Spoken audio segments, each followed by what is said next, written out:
Bismillahirrahmanirrahim. Assalamualaikum warahmatullahi wabarakatuh. Hari ini saya ada di SD Muhammadiyah 1 Ketelan. SD Muhammadiyah 1 Ketelan atau Surakarta, Bu? SD Muhammadiyah 1 Ketelan, Surakarta. Oh, Ketelan itu kelurahannya. Oke. Karena nomenklatur sekolah ini mengikuti nama kelurahan yang ditempati. Gitu. Dan ini adalah Ibu Yekti. Nama lengkapnya siapa, Bu? Saya Sri Sayekti. Pemberian orang tua saya namanya Sri Sayekti. Oh, pemberi. Nah, di KTP Sri Sayekti. Iya. Oh, saya baru mau tanya, nanti kalau ke luar negeri bermasalah nggak? Karena kemarin ada yang bermasalah gitu loh. Nah, apalagi pada saat nulis jurnal, terus gimana? Ya titik atau didobeli gitu loh. Iya. Kalau di paspor saya Sri Sayekti Saidi karena nama Bin. ayah saya. Binti. Oke. Lenggah di mana, Bu? Saya di Kartosuro, Pak. Oh, Kartosuro. Nggih. Jauh juga, Bu. Alhamdulillah dari sini sekitar 15 menit lah kalau biasa saja. Ngebut nih. Kalau biasa saja. Kalau dulu alumnus mana?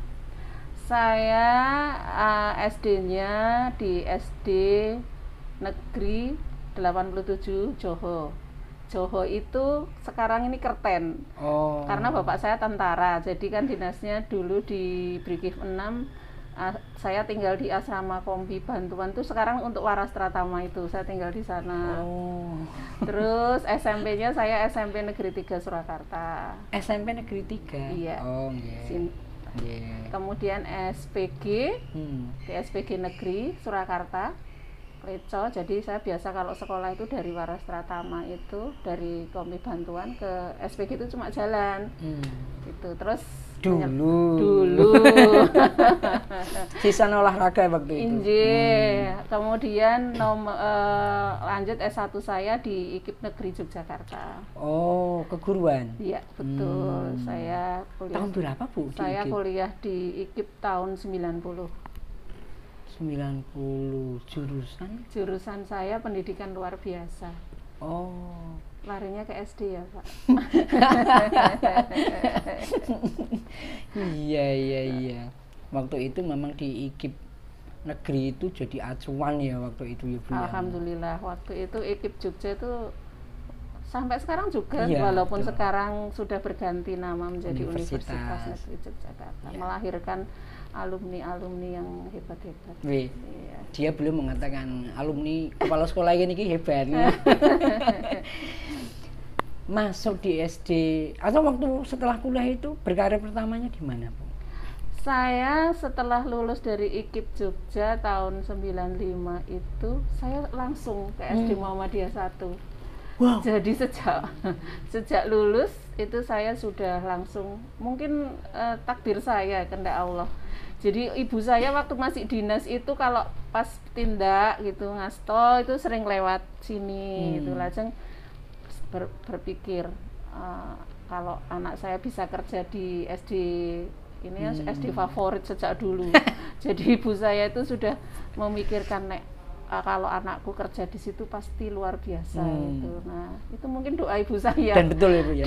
Betul. Jadi ketika lulus itu ibu saya sudah mempersiapkan saya untuk melamar di sini gitu, dan alhamdulillah diterima dan saya mulai berkarir setelah lulus itu memang dari SD Muhammadiyah 1. Berarti ibu itu sudah mempersiapkan diri menjadi guru itu jauh hari dari menjadi SPG itu. Iya. Memang sejak kecil memang pengen ngajar, Bu? Mboten. Oh.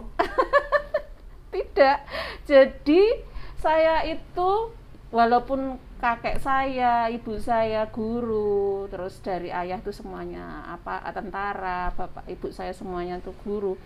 Waktu itu saya belum kepingin jadi guru, jadi masih di SMP itu belum ada kepikiran. Semuanya pengen kayak ke SMA, pengennya sekolah SMA, tapi kemudian karena saya ini anak pertama, orang tua saya kan pasti pengennya anak pertama ini ndang cementel gitu kan, karena nanti untuk contoh adik-adiknya.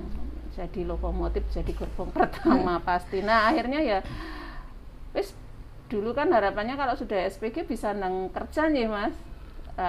Akhirnya tersesatlah saya ke SPG. Ini tersesat yang Mengenakan. membawa nikmat. Akhirnya saya sampailah saya ke SPG bersama. Waktu itu seangkatan SMP saya cuma 2 orang yang ke SPG. Jadi memang semua rata-rata ke SMA gitu. Salah satunya Prof Anam itu. Kalau Prof Anam itu saya sudah ketemunya sudah di SPG.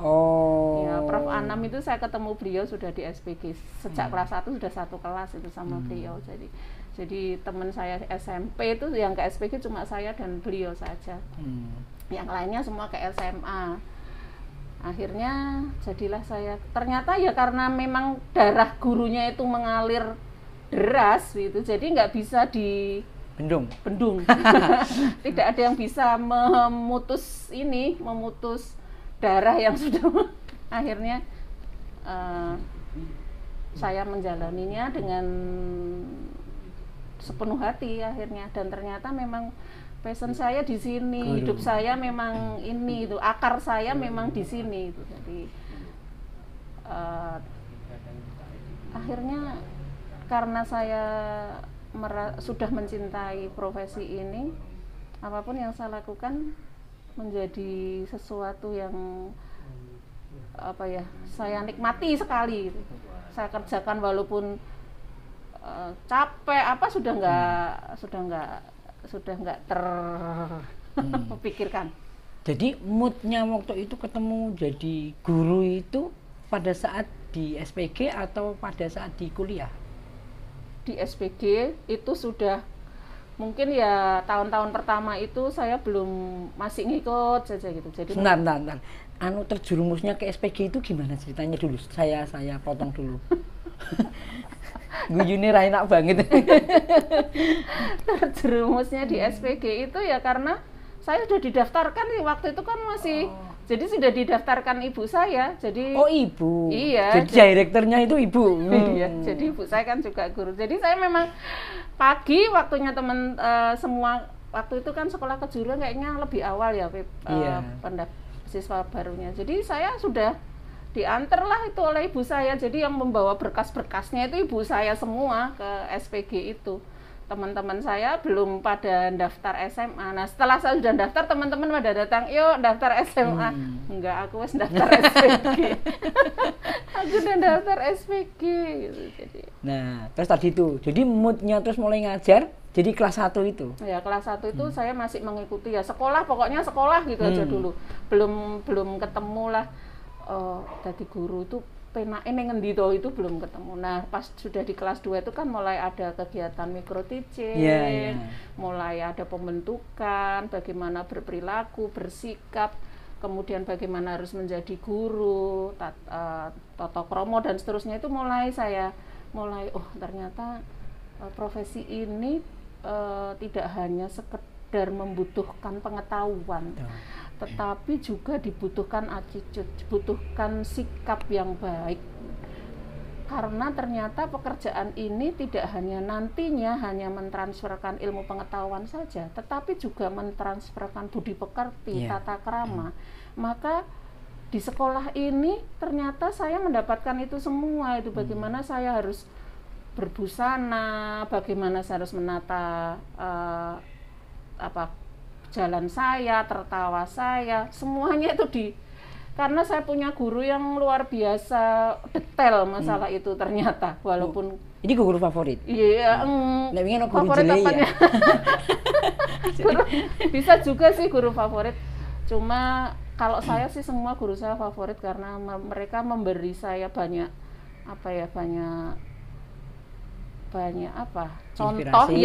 contoh yang mungkin beliau sendiri nggak menyadari kalau memberikan itu gitu kepada saya.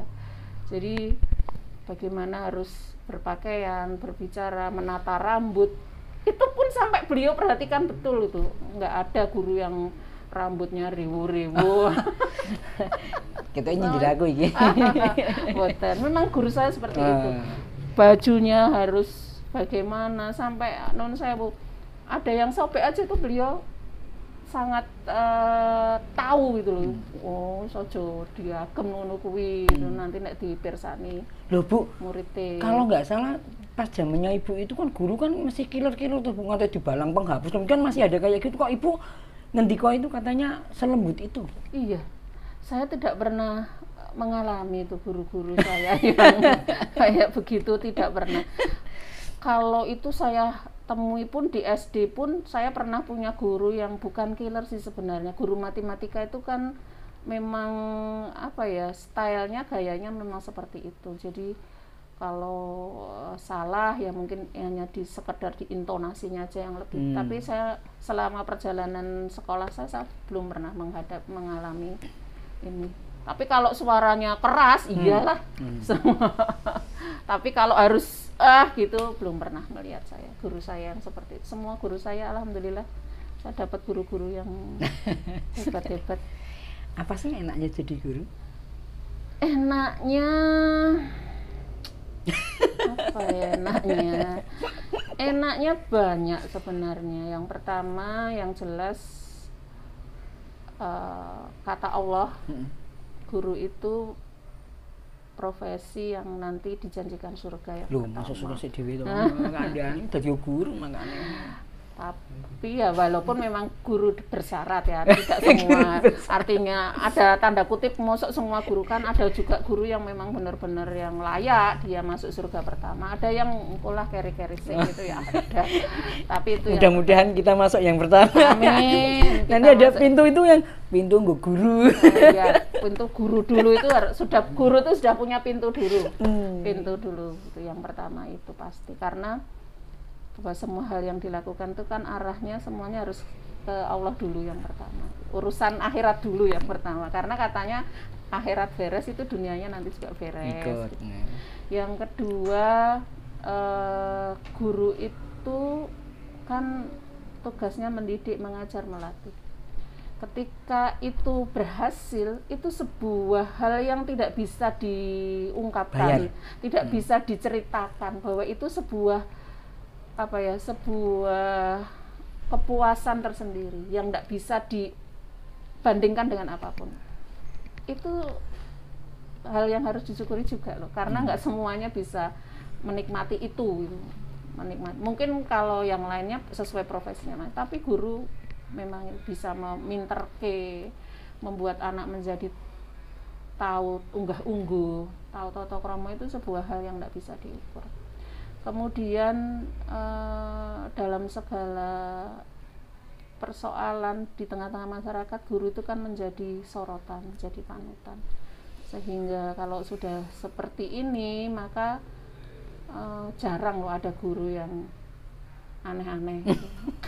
Dalam tanda kutip, walaupun ya ada, tapi kan itu tidak mewakili profesi guru. Guru itu kan profesi yang mulia lah dalam segala. Jadi nikmat gitu.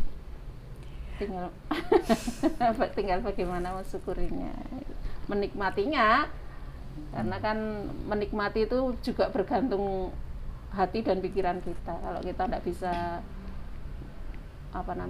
benar-benar mencintai profesi ini, artinya sehidup semati dengan profesi ini, ya nggak bisa itu muncul. Pernah nggak suatu saat ibu itu sedang capek, terus kemudian di depan kelas itu nyawang muridnya, terus jadi sembuh? Saya itu termasuk yang tipenya yang sebenarnya sangat perfeksionis. Jadi saya tuh sangat memperhatikan detail-detail gitu. Jadi ketika saya masuk kelas pun itu saya berusaha mempersiapkan diri sebaik-baiknya. Jadi saya berusaha membangun mood saya sebaik-baiknya di hadapan anak-anak. Kadang-kadang saya memilih baju pun itu ketika event apa, misalnya saya ingin menyemangati anak-anak, saya mesti pakai baju warna merah misalnya. Walaupun mungkin hati saya sedang tidak karena saya guru juga manusia biasa kadang, tapi selalu saya lewati dari kantor ke rumah itu dengan doa-doa yang baik gitu. Seperti tadi pagi misalnya saya Bismillah, saya pamit sama saya, Bismillah berangkat kerja, suami saya nggak pakai dengar apa, berangkat ibadah. Ya, berangkat. Jadi sampai sini ya senyum-senyum saja. Maksud saya begini, jadi misalnya tentu kan kita pernah mengalami sedang sakit, capek, tapi begitu di depan kelas itu pasti pembelajaran kok kemudian jadi sembuh gitu loh, oh iya, seger karena gitu. anak-anak itu kan lucu-lucu. Aku ngajar di SD mana ya?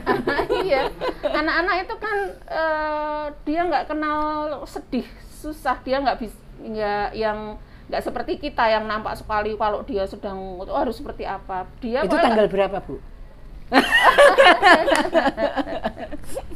Semua tanggal. Oh, semua tanggal. Anak-anak kan tetap anak-anak. Jadi selalu membawa keceriaan, selalu membawa kebahagiaan. Bersama anak-anak itu selalu membawa kebahagiaan, keceriaan.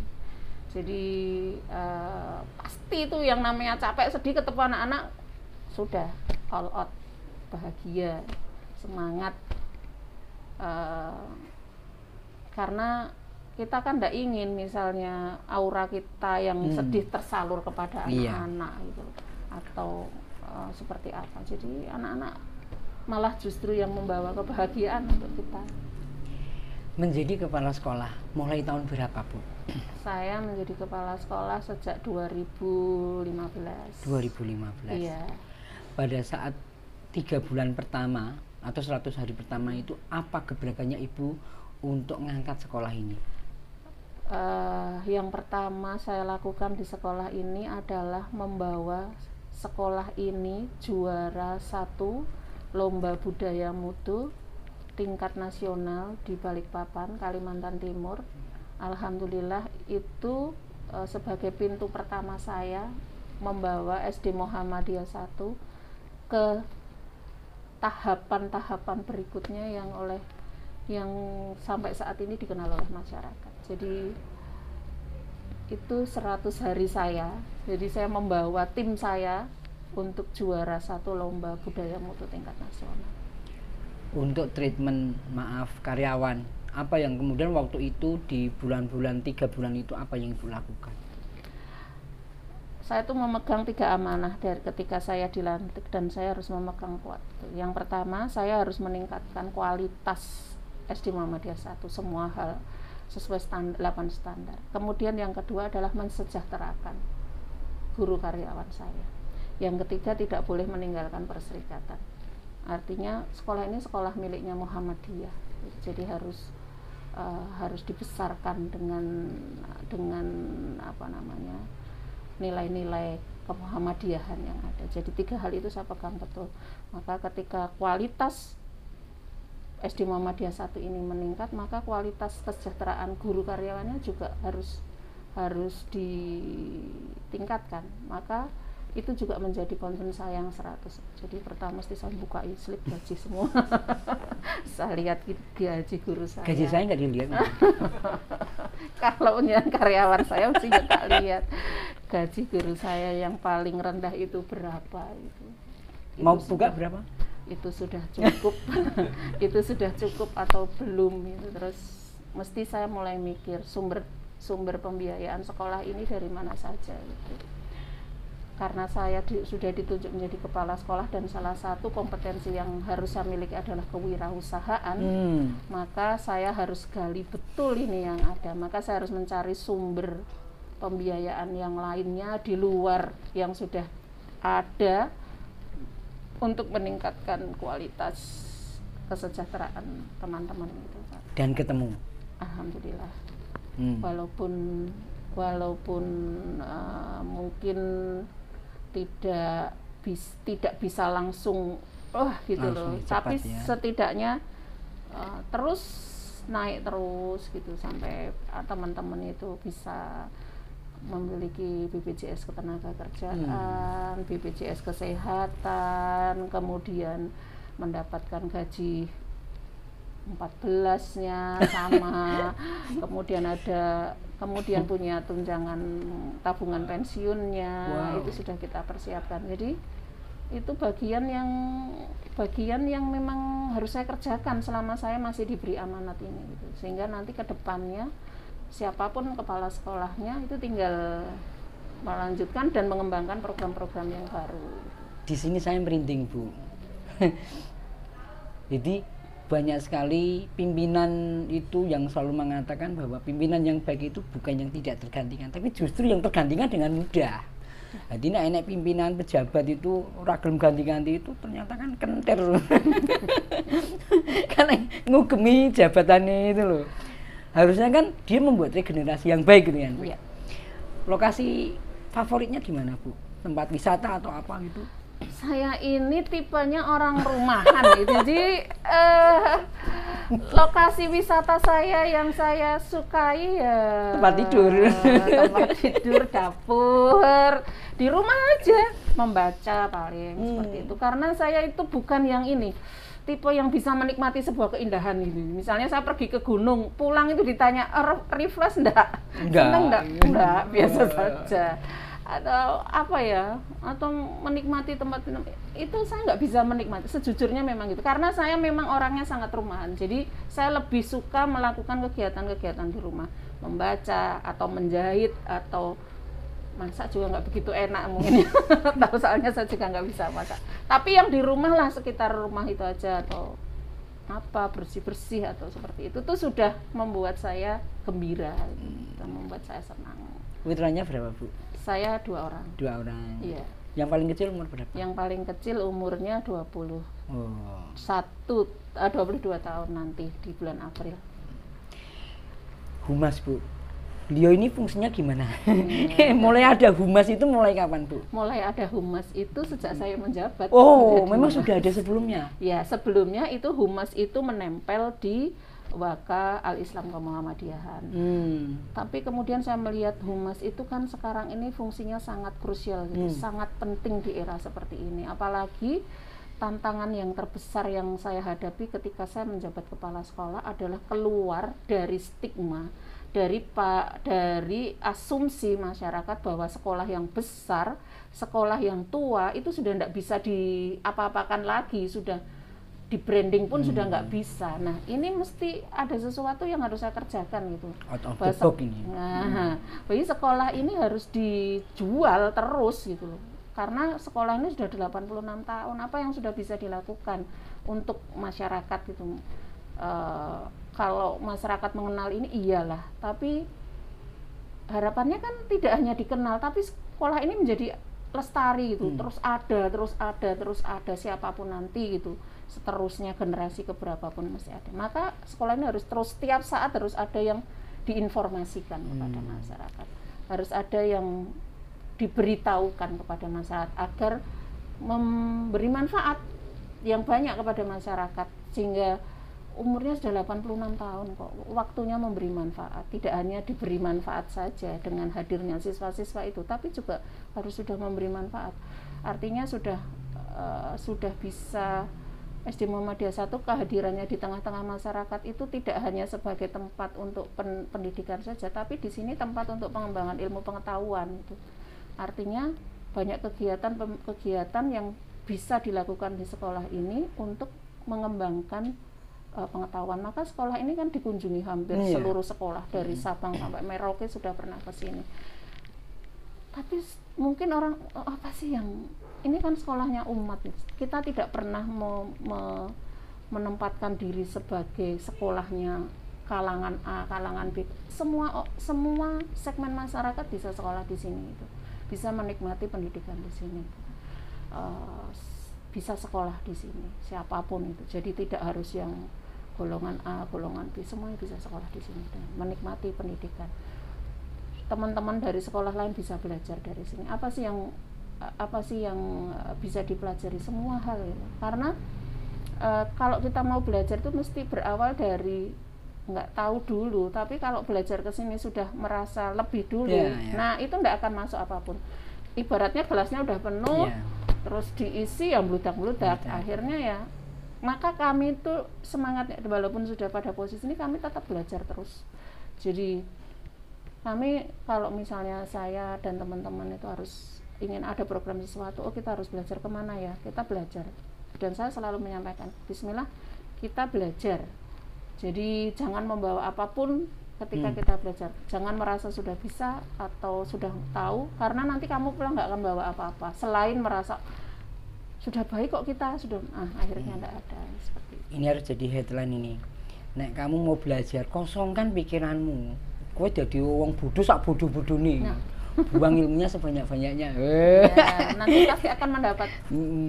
Mas pinter loh, ngapa sekolah pinter loh. Apa itu yang menyebabkan Ibu treatmentnya kepada humas kayak gitu itu? Jadi informasikan terus begitu? Iya, karena humas itu harus mengetahui betul visi misi kepala sekolah. Karena kepala sekolah harus punya visi misi sendiri selain visi misi sekolah yang sudah ada. Kepala sekolah harus punya target, ini apa yang harus kita lakukan, dan dia harus bisa menjabarkan apa yang ada di bawah pikiran saya. SD Muhammadiyah 1 ini akan dibawa kemana, dia harus paham betul gitu. Untuk bisa membawa ke sana harus seperti apa, itu seorang wakil kepala sekolah bidang humas itu harus mengetahui itu. Ini treatment ini karena Ibu itu dari belajar dari pengalaman atau karena Bapak? Yang seorang tentara itu tadi. Siap, komandan cuman gitu. Jadi garis komando. Saya itu saya berusaha mengembangkan kepemimpinan transformatif di sekolah ini. Jadi semuanya tidak dari atas ke bawah, tapi dari bawah ke atas. Bagaimana saya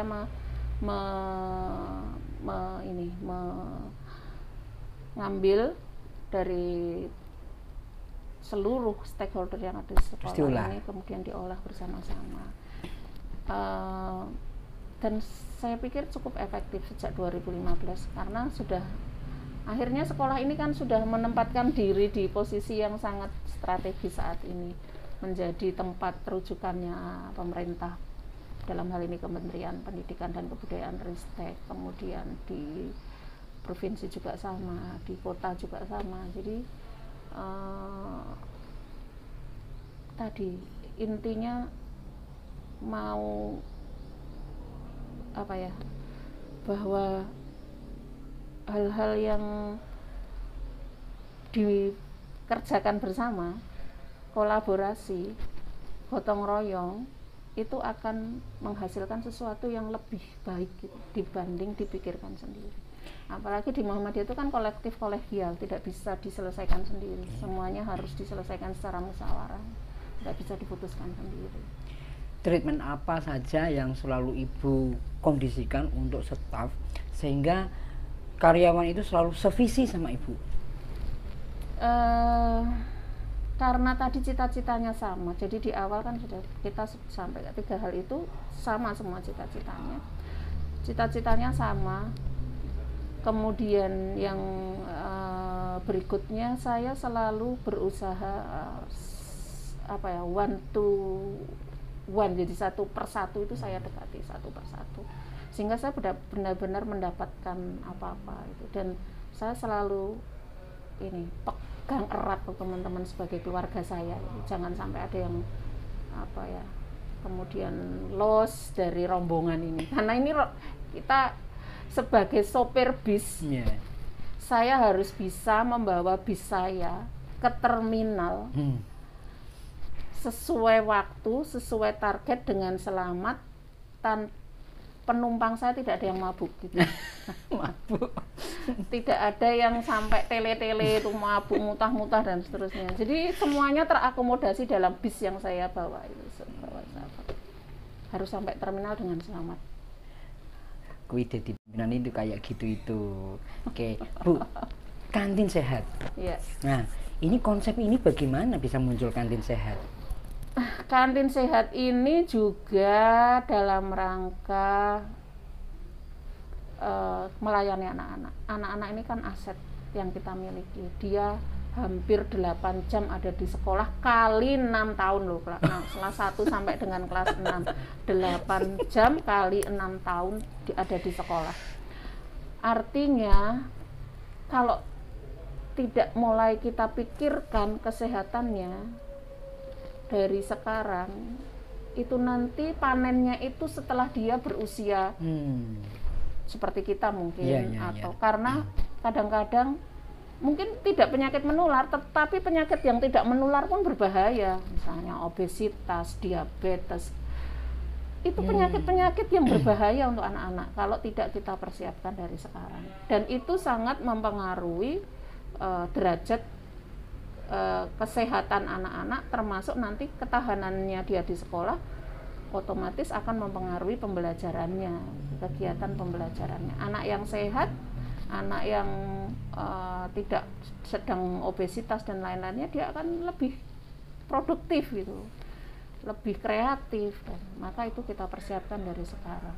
Kalau dia mengkonsumsi makanan-makanan yang non sewu, hampir ini persoalan yang dihadapi semua sekolah, saya pikir di depan itu pasti ada pedagang-pedagang yang mereka sedang mencari nafkah, tapi apa daya yang dikonsumsi anak-anak dari beliau-beliau ini kadang-kadang ada yang memang ber-MSG, berperwarna, yang itu kalau sedikit demi sedikit dikonsumsi cepat atau lambat itu nanti dipanen di kemudian hari. Nah, ini yang tidak kita inginkan. Maka kita berusaha menghadirkan kantin yang benar-benar di dalam diawasi oleh dinas kesehatan, diawasi oleh Badan POM, kemudian dikelola dari mulai bahan pengolahan sampai penyajian itu sesuai prosedur yang sudah ditetapkan, sehingga anak-anak mengkonsumsi makanan yang sehat itu, makanan yang baik, dan derajat kesehatannya otomatis akan meningkat. Karena tidak dipungkiri di rumah pun dia pasti mengkonsumsi yang kadang-kadang junk food, makanan-makanan yang cepat saji pasti, yang kadang-kadang sekolah dan orang tuanya nggak kompak kan menyajikan. Nah, kalau sudah di sekolah sudah seperti ini kan otomatis dicontohi dari yang tidak suka makan sayur menjadi suka makan sayur, yang memang dulu awalnya sangat berat gitu. Dulang itu gitu kan ya, ini yang bisa dilakukan oleh guru SD. Jadi anak-anak nggak mau makan ya didulang. Serius? Serius. Teman-teman kelas 1 itu dulang supaya dia mau makan pakai sayur bayam. Aku tak sekolah neng ini. Terus bandeng misalnya, nggak mau, padahal lele lah taruhlah. Iya, gurunya bukai lelenya. Wow. Karena dia anak-anak kan sering ini ada durinya, ada apa-apa. Nah, ini kita berusaha seperti itu. Tapi kemudian tantangannya kan menjadi saya harus bersama bagaimana caranya teman-teman yang berdagang di luar ya mereka tetap bisa berdagang. Saya tidak dilarang, silahkan. Toh sebenarnya ada perwali yang mengatur tidak boleh berjualan di sekitar sekolah, itu sebenarnya ada, cuma kadang, tapi itu kan kemudian tidak akan sampai ke sana, mereka akan mencari nafkah. Jadi apa yang harus saya lakukan? Ya saya kelola anak-anak saya. Jadi kalau beliau mau tetap berjualan ya silahkan gitu. Tapi anak-anak saya di sekolah ini sudah kami persiapkan dengan punya kantin sendiri, sudah konsumsinya sudah kita siapkan, kemudian ada kartu M1 Smart Card itu yang memang anak-anak tidak boleh membawa uang, sehingga semua transaksi menggunakan kartu gitu kan. Kan saya tidak mengganggu, mereka tetap bisa jualan, tapi anak-anak ya tapi pinter boleh bawa uang. Jajan lo, nganggo apa? Kartu. Pakai kartu. Tapi ibu loh, ini loh, sampai kenapa kok sampai sebegitu rigidnya, sampai ada BPOM, sampai dan ini sampai dikunjungi oleh pejabat-pejabat dari Jakarta. Ini konsepnya ibu bagaimana? Itu tadi ya, jadi biar anak-anak tidak makannya liar gitu ya? Iya, bisa di seperti itu kan, makannya biar enggak liar, biar apa-apa nggak dimakan gitu kan.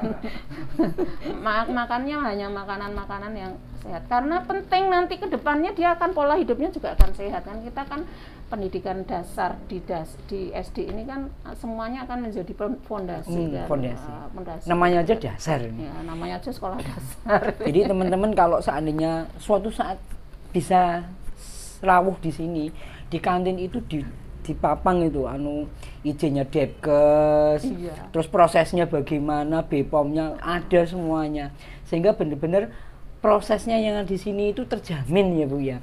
Insya Allah seperti itu. Sekolah penggerak. Bagaimana kemudian Ibu terus berpikir lebih dari sekolah yang lainnya kok terus jadi sekolah penggerak Bu? Sebenarnya menjadi sekolah penggerak itu kan amanah kelima dari kementerian itu. Yang pertama dulu kita sekolah pendidikan karakter. Setelah kita lolos sebagai sekolah juara 1 lomba budaya mutu, kemudian kita diminta untuk menjadi sekolah piloting project penguatan pendidikan karakter tingkat nasional. Setelah itu kita pegang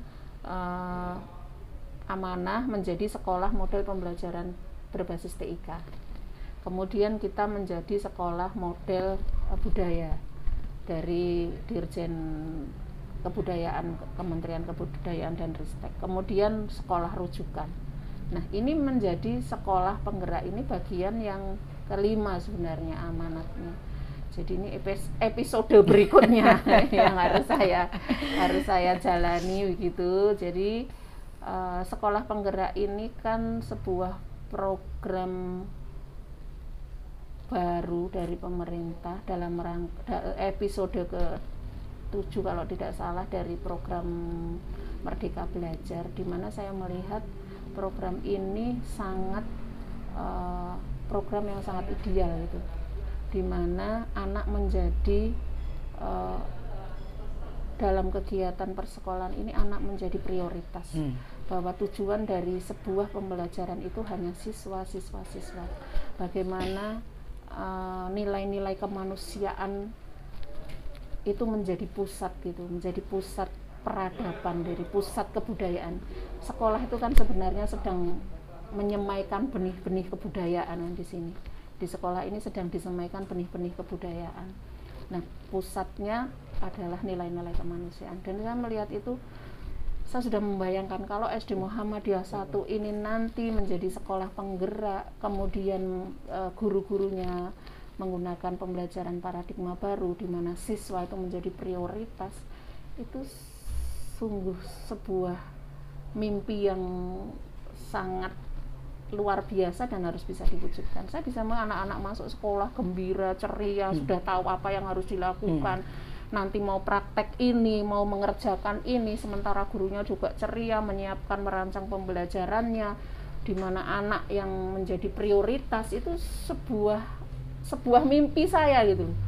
Jadi tidak hanya sebatas yuk mengajar, anak diajari ini, guru menyiapkan ini, tidak, tapi bagaimana guru, siswa, orang tua bersama-sama merancang sebuah pembelajaran yang nanti anak-anak itu produknya, hasilnya itu dia sesuai yang diamanahkan, profil pelajar Pancasila, beriman, bertakwa, berakhlak mulia, bernalar kritis, bergotong royong, mandiri, berkebinekaan global. Itu akan menjadi nanti goalnya itu. Jadi guru bisa merancang sebuah pembelajaran yang anak ini nanti nalar itu kritis itu. Dia bisa bernalar, tidak hanya sekedar menerima, Mikir dia saja. bisa berpikir gitu. Oh ini ternyata begini ya. Ini asal mulanya seperti ini, prosesnya seperti ini ya. Dia menjadi anak-anak yang mandiri gitu. Tidak, kemudian dia bisa berkolaborasi karena di era seperti ini yang adaptif, yang mau kolaboratif itu yang hidup gitu, yang bisa bertahan gitu. Kalau enggak bisa adaptif, enggak mau berkolaborasi, lewatlah sekarang ini. Baru Makanan favoritnya apa sih? Makanan favorit. Ditanya tempat favorit sama makanan favorit kok jadi ini mandek ya. Bedanya di laut. Saya makanan favoritnya apa ya? Yang penting Saya mikir bener. Saya tuh yang penting setiap hari makan buah itu. Oh, buah. Iya, pokoknya terserah apa sih yang saya kan makanan tuh enak sama enak banget saya. Saya tuh orangnya seperti itu. Soalnya saya ini bukan nggak bisa masak juga, jadi kalau saya diberi makanan gitu ya, oh enak, sama enak banget. Atau saya ngelamar jadi kokinya ibu. Nanti bunda tak masakin nasi goreng terus. Wah iya. Jadi yang penting setiap hari makan buah. Makan buah? Iya. Kenapa? Ya, saya pikir buah ini banyak sekali manfaatnya. Artinya kita nggak akan banyak mengalami efek samping lah dengan makan buah. Selain kan yang kita ambil gulanya juga gula alam, vitaminnya ada semua di sana. Jadi minimal 2 buah lah sehari. Ibu, pandemi, Ibu bagaimana Ibu memproteksi diri dan karyawan abot aku sehingga semuanya bisa terhindar? Yang pertama pasti effortnya setelah pandemi ini kan saya jadi agak semakin tinggi gitu, agak semakin galak gitu. Itu effortnya. Jadi karena apa? Karena saya harus menjaga keluarga besar saya gitu. Ya keluarga saya sendiri dan keluarga besar SD Muhammadiyah 1. Keluarga besar SD Muhammadiyah 1 itu 65 guru karyawan beserta anak istrinya, kemudian siswa 707 beserta orang tuanya, keluarga saya sendiri. Nah itu harus kita jaga semua, supaya terhindar dari wabah ini. Selain saya bawa di doa-doa saya, keluarga saya ini dijauhkan dari wabah. Yang kedua mesti saya greteh terus mengingatkan, mungkin yang dengarkan itu greteh sudah greteh itu terus menerus tidak berhenti. Jadi terus itu setiap ketemu prokesnya tetap harus dijaga. Karena ini menjadi apa ya, kalau sampai kita kena wabah itu ya mengganggu semuanya sebenarnya. Tapi itu ya sudah tugas saya sebagai yang dituakan di sini menjaga. Terus yang pertama itu mesti greteh gitu, ngasih tahu terus. Yang kedua kita berusaha ada kegiatan antigen, jadi teman-teman ini kita antigen bareng-bareng. Berkala atau berkala. Kemudian ada suplai vitamin dari UKS semua. Kemudian bagaimana gizinya keluarga itu bisa tetap terjaga walaupun sebulan sekali sekolah mengirimkan sembako atau apa yang bisa dikonsumsi di keluarga sehingga kesehatannya tetap terjaga. Ini yang kayaknya sih di tempat lain sulit dilakukan ini. Kenapa begitu, Bu? Ini dan kan, dapatnya dari mana? Itu kan selama masa pandemi ini kan kantin kita tutup ya. Kantin kan tutup. Tidak melayani siswa, tapi kan melayani teman-teman. Jadi teman-teman kalau makan siangnya free semuanya dari sekolah. Kalau pagi itu kan masih sarapan di sana. Ya nggak banyak sih dapatnya, cuma saya bilang ke pengelolanya, kamu ada uang nggak berapa dari kantin? Oh sekian Bu. Kalau itu dibelikan telur segini-segini cukup enggak untuk teman-teman? Cukup. Jadi teman-teman sarapan di situ, naruh uang di situ, saya kembalikan lagi ke teman-teman dalam wujud yang berbeda. Tapi kan semangat untuk membangun kantin tetap ada. Jadi saya nggak usah, yuk ini diurut ke kantinnya, nggak usah lah, wes buka apa jajan di situ, uangnya tak kembalikan lagi dalam bentuk yang berbeda. Cukup enggak untuk beli gula sama minyak misalnya, cukup beli, kembalikan lagi ke teman-teman. Minyaknya masih beli juga. Jadi ya itulah. Kira ikut nimbun. Enggak ya Bu ya. Sini kan sekolah bukan gudang sembako, bukan gudang dok. Jadi enggak nimbun. Pada saat pandemi Bu, Ibu dipaksa melakukan pembelajaran jarak jauh. Bagaimana Bu kondisinya?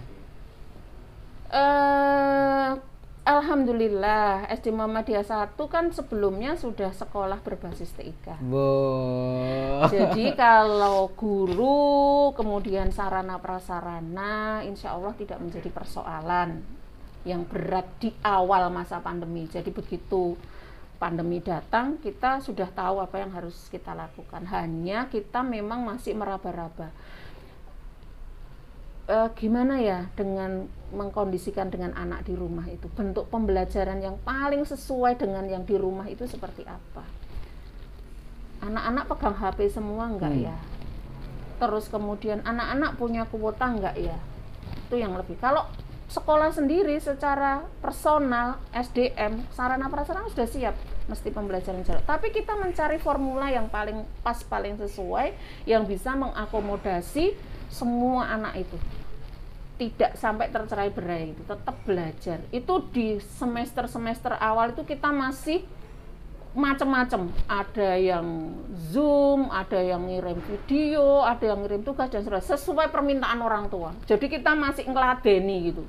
Nah, di semester berikutnya datanglah itu orang tua, ini karakternya gimana, sholat subuhnya anak kocar-kacir, ngajinya kocar-kacir dan seterusnya. Gimana ini?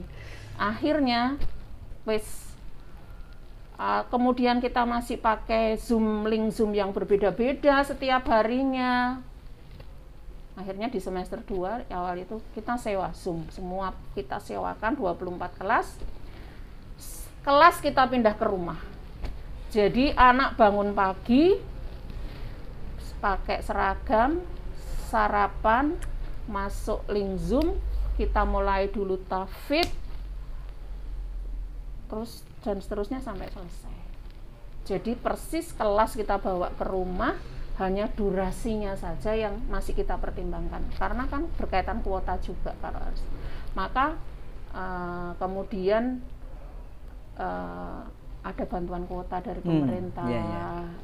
Itu alhamdulillah sangat mendukung. Jadi kelas benar-benar kita pindahkan ke rumah itu sehingga anak-anak ya karena nanti sekolah bangun pagi sholat subuh akhirnya. Kalau dulu yang semester pertama itu karena pakai Zoom-nya masing-masing, bangunnya ya bangunnya. Terus nanti tahu-tahu pagi nggak muncul di Zoom, tahu-tahu ada aja nanti terus jam berapa itu sudah. Jadi absennya itu di Zoom gitu. Iya. Gen bangun pagi, gen sholat subuh. Wah, akhirnya kelas kita pindah ke rumah, buka semua, tidak boleh ada yang hanya nama, semuanya harus muncul di situ. Sudah berseragam, tanya dulu sudah sholat subuh belum, prosesnya seperti pembukaan pembelajaran di kelas, terus ngaji bareng dulu selama 35 menit, baru mulai KBM. Karena juga pernah terjadi loh, ada yang lucu, jadi ada tulisannya, ada tulisan nama anaknya, panggil sama gurunya, Mbak, yuk Bu, nah yang muncul dibuka zret ayahnya. Wah loh, sudah sampai, nah seperti itu. Aduh, itu di awal-awal terjadi. Nah semakin kesini semakin mungkin orang tua juga semakin menyadari dan menyesuaikan diri. Oh mungkin bayangannya pandemi itu cuma sebulan 2 bulan. Ternyata sudah 2 bulan, sudah 1 semester, sudah 1 tahun belum selesai. Nah kalau tidak segera menyesuaikan diri, kocar-kacir lah anak ini. Maka kemudian harus timbul kesadaran bersama. Di awal-awal tuh ya kita sekolahnya wis kenapa libur, kenapa bayar dan seterusnya, itu jadi pikirannya libur ya Bu. Iya, pikirannya libur padahal kan tidak gitu. Jadi kan sekolah kan nggak sekolah, padahal sekolah gitu. Nah ini jadi ya semakin kesini semakin mendewasakan gitu, artinya bahwa ternyata pandemi ini memberi hikmah banyak sekali kepada kita. Yang pertama bahwa kita sangat secara spiritual mestinya semakin bagus. Karena pandemi ini tidak hanya menguji kekuatan fisik kita, kesehatan kita, kenopora, tapi juga menguji kekuatan spiritual kita. Bahwa semua ini adalah pemberiannya. Penyakit itu kan juga makhluknya Allah. Yang memberi, yang menghidupkan, yang membuat penyakit itu kan Allah gitu kan. Artinya itu harus dipahami betul itu, secara spiritual harus disadari bahwa ini pemberiannya Allah. Bahwa tapi yang namanya pemberiannya Allah ini kan nggak terus naik susah-susah terus atau naik senang-senang terus, enggak. Ketika kita diberi susah, bersiap-siap nanti pasti senang gitu. Tapi kalau kamu diberi kesenangan, senang siap-siap delok enggak nanti bakal susah gitu kan. Karena kan memang seperti itu. Jadi rotasinya jadi mau awal-awal itu benar-benar kita bangun spiritual itu. Kita kembalikan semua kepada Allah. Terus akhirnya kita menyadari sampai berikutnya kita belajar mensikapi. Alhamdulillah bisa beradaptasi, jalan, dinikmati. Akhirnya sampai dari beberapa yang Ibu lakukan menjadi invitasi atau menjadi ya invitasi dari berbagai provinsi, dari berbagai luar kota itu datang ke sini. Bagaimana perasaannya, Bu? Perasaannya seneng karena dapat teman baru, bersilaturahmi.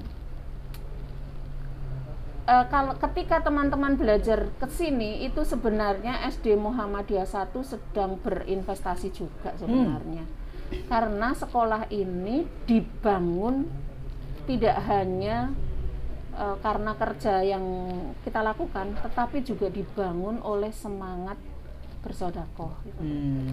Sodakoh yang diberikan itu dalam bentuk ilmu-ilmu yang kita berikan kepada teman-teman. Maka ketika teman-teman datang ke sini tuh hampir tidak ada yang kita tutupi, semuanya kita sampaikan. Karena ketika mereka datang belajar, kita juga belajar. Nggak mungkin dong mereka datang ke sini kita masih A, terus mereka belajar sampai jadi C, kita tetap A. Jadi kita akan jadi D. Mereka sampai C, kita sudah sampai D. Ibu nggak takut ilmunya dicuri? Loh, itu justru membuat saya semakin pintar ketika saya memberikan pengetahuan kepada orang lain, men-share apapun, karena saya selalu meyakini bahwa sebaik-baiknya orang itu yang bermanfaat bagi orang lain. KKNI level 9, profesor. Yang kedua, bahwa kelak salah satu yang menyelamatkan kita dari api neraka itu adalah ilmu yang bermanfaat. Tidak bawa apa-apa besok kita selain ilmu kita yang sudah kita bagi-bagikan kepada orang lain itu. Makanya nah ada sing tanya yo dijawab, dikandani, karena tidak akan membuat kita makin bodoh ya Bu ya. Betul sekali. Nah kesannya bagaimana Bu ketika yang datang itu kemudian ke sini dari berbagai luar kota, apa kemudian Ibu yang ingin dilakukan selanjutnya? Saya itu kan tipenya belajarnya melihat. Jadi ketika mereka datang ke sini belajar, itu saya juga belajar sebenarnya. Saya melihat semua yang mereka lakukan, kemudian saya mendengarkan apa yang mereka sampaikan. Ketika saya menyampaikan sesuatu, mereka kan mendengarkan. Kemudian saya lihat betul apa yang mereka lakukan. Nah, kemudian dari itulah kemudian nanti akan muncul ide-ide segar baru yang saya gunakan untuk membangun sekolah ini. Nah, ternyata mereka tuh melakukan ini loh, yang sekolah kita ternyata belum ada.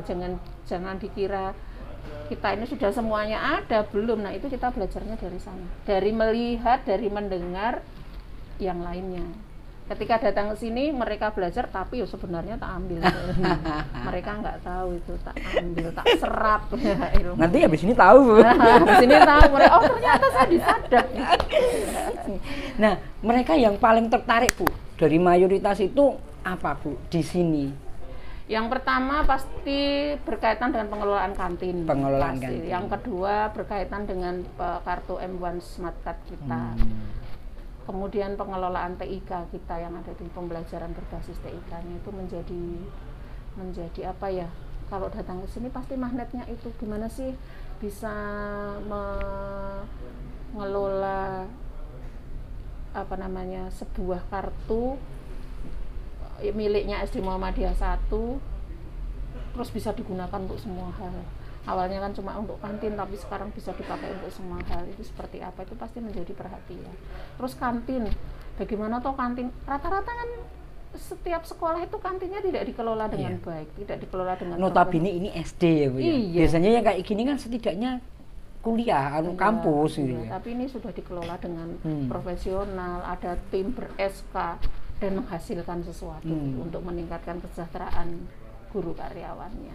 Sesuatu yang menjadi daya tarik sendiri, karena rata-rata memang setiap sekolah mengalami kesulitan itu. Nah, kalau guru penggerak yang bergabung dari mana saja Bu? Kalau guru penggerak atau sekolah penggerak? Sekolah penggerak. Kalau sekolah penggerak saat ini kita di Surakarta angkatan pertama itu ada 8 sekolah. Wow. Nah, angkatan kedua itu ada 12 sekolah. Jadi total di Surakarta ini untuk sekolah dasar itu ada 20 sekolah penggerak. di luar SMP dan SMA. Bu, pendapatnya apa tentang digitalisasi pembelajaran? Sebuah hal yang tidak bisa dihindarkan, sebuah hal yang memang ini eranya gitu loh. Memang ini eranya, waktunya anak-anak belajar secara digital. Hanya kemudian sekolah mampu tidak mempersiapkan anak-anak untuk bisa menggunakan, memasuki era digitalisasi itu dengan tetap berakhlak mulia tadi. Bisa enggak sekolah menyiapkan itu? Karena kan di satu sisi kalau dia dikelola dengan baik, digunakan dengan baik, maka akan memberikan manfaat. Tapi di sisi lain, kalau kemudian tidak digunakan dengan baik, akan membawa kerugian. Nah, inilah fungsi gurunya di sini, karena kan anak-anak itu harus dididik sesuai kodrat alam dan kodrat zamannya. Kodrat alamnya ya kalau anak-anak di perkotaan ya harus dididik sesuai dengan alamnya, memang di perkotaan. Kalau mau dibawa ke desa sekali waktu. Nah, kodrat zamannya sekarang memang zamannya ini nggak bisa dong. Kita sudah zaman seperti ini kita masih pakai teplok gitu, padahal listriknya sudah kencar-kencar gitu kan. Nah, ini kan enggak, masih anak-anak harus, padahal dia buku elektronik sekarang sudah ada, masih kita paksa pakai buku cetak itu. Terus guru menjadi satu-satunya sumber belajar, kan tidak bisa. Guru tidak akan bisa sekarang menjadi satu-satunya sumber belajar. Sehingga jadi guru jelei gitu. Guru mungkin fungsi transfer ilmunya bisa digantikan oleh teknologi, tapi fungsi guru tidak bisa digantikan. Yang ngajari unggah-ungguh, toto kromo, karakter itu guru, dan itu tidak bisa digantikan oleh digital, perangkat tidak bisa. Yang ngajari nuwun sewu, nderek langkung, nyuwun pangapunten, itu gurunya. Di internet itu nggak bisa ya, kalau lewat di depan orang tua harus menundukkan badan, nderek langkung. Sekarang malah nggone kos ini gurunya tinggal tinggi. Kalau medsos, Bu, bagaimana pendapatnya? Kalau medsos untuk anak-anak sekolah dasar masih harus didampingi oleh orang tuanya. Kalau yang sudah dewasa, selama tadi memang bekalnya itu sudah cukup. Dan sekarang ini anak-anak kan cenderung memilih profesi-profesi yang sesuai hobinya. Dan itu tidak dipungkiri menghasilkan uang. Sekarang yang hobi foto, yang YouTuber dan seterusnya itu sebenarnya berawal dari hobi-hobi dan eranya digitalisasi. Nah, itu akhirnya kan bisa menghasilkan uang. Jadi selama bermanfaat, memberikan manfaat, memberikan dampak yang positif untuk dirinya dan orang lain, itu tidak menjadi persoalan. Tetapi kalau itu merugikan dirinya sendiri dan merugikan orang lain, ya seyogyanya dihindari. Ibu, 2 pertanyaan terakhir. Apa yang masih pengen diraih? Obsesinya apa yang masih pengen diraih? Untuk Ibu, sekolah atau saya? Dua-duanya. Kalau untuk sekolah ini, saya benar masih ingin terus mengembangkan sekolah ini sampai artinya sampai saya ingin menuntut diri saya terus untuk mencintai sekolah ini dalam bentuk kinerja saya. Yang jelas pertama adalah pembelajaran paradigma baru harus saya wujudkan. Bagaimana guru-guru saya bisa melayani anak-anak, bisa mengajar anak-anak, bisa menghantarkan anak-anak menjadi generasi-generasi yang hebat gitu. Sarana prasarana sedang kita persiapkan, jadi termasuk pengembangan sekolah ini harapannya nanti SD Muhammadiyah 1 Ketelan bisa terus melebarkan sayapnya, bisa lahir SD Muhammadiyah 1 Ketelan yang lainnya sedang kita siapkan. Jadi sarana prasarana pasti mengikuti. Kalau mudah-mudahan itu bisa terwujud, jadi tetap eksis nanti di usianya ke 87, 88 dan seterusnya. Siapapun yang nanti akan melanjutkan, saya masih ingin mendengar SD Muhammadiyah 1 ada gitu. Kemudian untuk saya pribadi, saya ingin yang jelas saya ingin anak saya yang kecil ini lulus dulu. Mudah-mudahan skripsinya lulus. Amin. Ambil apa tuh, Bu? Di UGM teknik teknologi pertanian. Jadi insya Allah nanti Agustus menyelesaikan studinya, bisa lanjut studinya, itu harapan saya untuk anak saya. Itu di tingkat saya. Iya. Kalau saya pribadi ya semakin kesini mestinya kualitas keimanan saya kepada Allah harus semakin baik. Kata kuncinya iman. Bu, yang sekolah ke sini itu dari mana saja tuh, Bu? SD Muhammadiyah 1 ini alhamdulillah siswanya hadir dari hampir Sesolo Raya. Sesolo Raya. Konon katanya semua. ada mobil jemputan ya? Iya, kita ada antar jemput yang siap melayani. Jadi jangan khawatir misalnya ada di kalau Boyolali itu mana ya, kita yang paling jauh itu Boyolali itu sekitar bandara Gagak Sipah sana itu masih ada. Terus kalau sampai ke Bak masih, jadi Juwaten sampai yang mau ke Tawangmangu itu ada dan kita layani semua. Jadi iyalah kayak SD Muhammadiyah 1. Jangan khawatir, kita siap melayani, siap menghantarkan putra putri Bapak Ibu semuanya untuk menjadi generasi-generasi yang berakhlak mulia, berprestasi, dan siap menyongsong era baru, era digitalisasi. Digitalisasi luar biasa. Ibu, terima kasih sekali. Sami-sami. Kita itu mau ketemu ini janjiannya itu lama loh. Saya ngatur beliaunya itu. Pak Jamil itu keren ya, Bu ya. Alhamdulillah. Rajin nulis nih ya. Ji. Semoga Pak Jamiko cepat lulus ya S2-nya ya. Iya. Kecepatan mengalahkan kesempurnaan. Wih, Pak Jamiko terus ragil mundur. Terus dodol. Kalau ngenteni sempurna nanti tidak ada yang dilakukan. Karena memang nggak ada yang sempurna di dunia ini. Luar biasa, kita hari ini ketemu sama orang luar biasa, orang-orang hebat. Dan sekali lagi, kata kuncinya adalah sedekah, teman-teman. Ini jadi pembuka betul-betul. Jadi tidak ada cara lain untuk bisa hebat, untuk menjadi luar biasa. Dan awali semuanya dengan sedekah. Mudah-mudahan bermanfaat. Assalamualaikum warahmatullahi wabarakatuh. Waalaikumsalam warahmatullahi wabarakatuh.